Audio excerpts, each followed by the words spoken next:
তাহলে কি সত্যিই বেঁচে নেই ইরানের নতুন সর্বোচ্চ নেতা মোস্তফা খামেনি? এমন প্রশ্নই এখন ঘুরপাক খাচ্ছে আন্তর্জাতিক গণমাধ্যমগুলোতে। বিশেষ করে মার্কিন সংবাদ মাধ্যম দ্য টাইমসের চাঞ্চল্যকর প্রতিবেদন প্রকাশের পর এই প্রশ্ন আরও বেশি করে উচ্চারিত হচ্ছে। দ্য টাইমস যুক্তরাষ্ট্র এবং ইসরায়েলি গোয়েন্দাদের বরাতে যে প্রতিবেদন প্রকাশ করেছে সেখানে বলা হয়েছে মোস্তফা খামেনি কোমায় রয়েছেন। তার বর্তমান অবস্থা রাষ্ট্র পরিচালনার জন্য মোটেও সক্ষম নয়, এমনকি আদৌ বেঁচে আছেন কিনা সেটা নিয়েও সন্দেহ প্রকাশ করা হয়েছে। মোস্তফা খামেনি বর্তমানে অচেতন অবস্থায় পবিত্র নগরী কুমে চিকিৎসাধীন আছেন। ইসরায়েল ও যুক্তরাষ্ট্রের একটি কূটনৈতিক গোয়েন্দা নথির বরাতে এ তথ্য জানিয়েছে যুক্তরাজ্যের সংবাদ মাধ্যম দ্য টাইমস। নথিতে ইঙ্গিত দেওয়া হয়েছে তিনি এখন রাষ্ট্র পরিচালনায় সক্ষম নন। গত 28 ফেব্রুয়ারি যুক্তরাষ্ট্র ও ইসরায়েলের ইরানে আগ্রাসনের প্রথম দিন বিমান হামলায় মোস্তফার বাবা ও ইরানের সাবেক সর্বোচ্চ নেতা আয়াতুল্লাহ আলী খামেনি নিহত হন। পরবর্তী সময়ে আরেকটি হামলায় 56 বছর বয়সী মোস্তফা নিজেও গুরুতর আহত হন বলে জানা গেছে। যুক্তরাষ্ট্র ও ইসরায়েলের গোয়েন্দা তথ্যের ভিত্তিতে ওই নথি যুক্তরাজ্যের দৈনিক দ্য টাইমস হাতে পেয়েছে বলে প্রতিবেদনে দাবি করা হয়েছে। নথিতে দাবি করা হয়, প্রথমবারের মতো মার্কিন ইসরায়েলি গোয়েন্দারা মোস্তফার অবস্থান নিশ্চিত করতে পেরেছেন। তেহরান থেকে প্রায় 140 কিলোমিটার দক্ষিণে শিয়াদের অন্যতম পবিত্র শহর কুমে তার চিকিৎসা চলছে।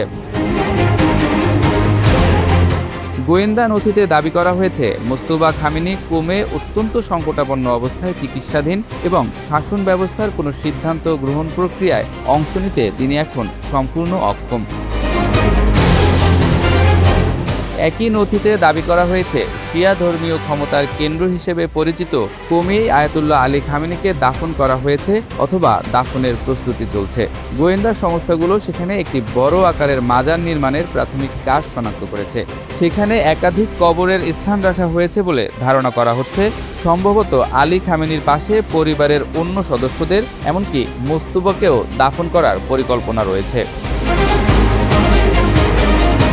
এর আগে ধারণা করা হয়েছিল 86 বছর বয়সী আয়াতুল্লাহ আলী খামেনিকে তার জন্মস্থান উত্তর পূর্ব ইরানের মাশহাদে দাফন করা হয়েছে, কিন্তু দ্য টাইমস জানিয়েছে নিরাপত্তাজনিত কারণে সে পরিকল্পনা পরিবর্তন করা হয়েছে।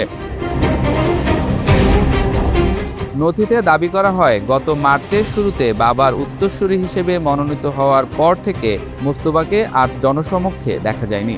তার কোনো বক্তব্য শোনা যায়নি। রাষ্ট্রীয় টেলিভিশনে তার নামে মাত্র 2টি বিবৃতি পাঠ করা হয়।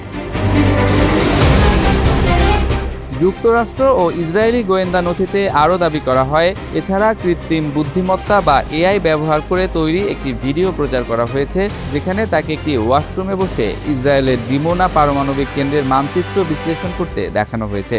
তবে ভিডিওতে তার নিজের কণ্ঠস্বর না থাকায় তিনি কোমায় আছেন, এই আশঙ্কা আরও জোরালো হয়েছে।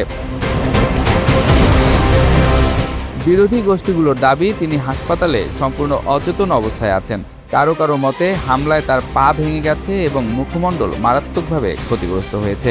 সর্বোচ্চ নেতার এই শারীরিক অক্ষমতা ইরানের শাসন ব্যবস্থাকে গভীর অনিশ্চয়তার মুখে ঠেলে দিয়েছে বলে প্রতিবেদনটিতে উল্লেখ করা হয়েছে। দেশটিতে সর্বোচ্চ নেতাই রাজনৈতিক ও ধর্মীয় সর্বোচ্চ ক্ষমতার অধিকারী। মার্কিন এবং ইসরায়েলি বিশ্লেষকদের ধারণা, শক্তিশালী ইসলামিক রেভলিউশনারি গার্ড কোর এখন কার্যত দেশ পরিচালনা করছে এবং মোস্তফা কেবল আনুষ্ঠানিক নেতার ভূমিকায় রয়েছেন। এদিকে মার্কিন প্রেসিডেন্ট ডোনাল্ড ট্রাম্প জানিয়েছেন, তিনি ইরানের অন্যান্য কর্মকর্তার সঙ্গে আলোচনা চালিয়ে যাচ্ছেন। তার সর্বোচ্চ নেতার সঙ্গে কোনো আলোচনা বা চুক্তি হচ্ছে না। বুধবার আলী খামেনির মৃত্যুর 40তম দিন পূর্ণ হবে। শিয়া ঐতিহ্য অনুযায়ী এটি শোক পালনের সমাপনী পর্ব।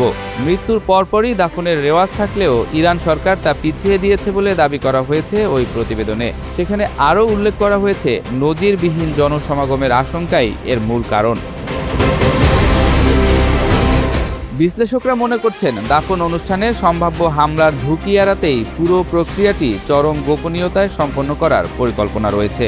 1989 সালে আয়াতুল্লাহ আলী খামেনির পিতার দাফনের সময় যে অভূতপূর্ব বিশৃঙ্খলা হয়েছিল, এবার সেই পরিস্থিতির পুনরাবৃত্তি এড়াতে চায় তেহরান।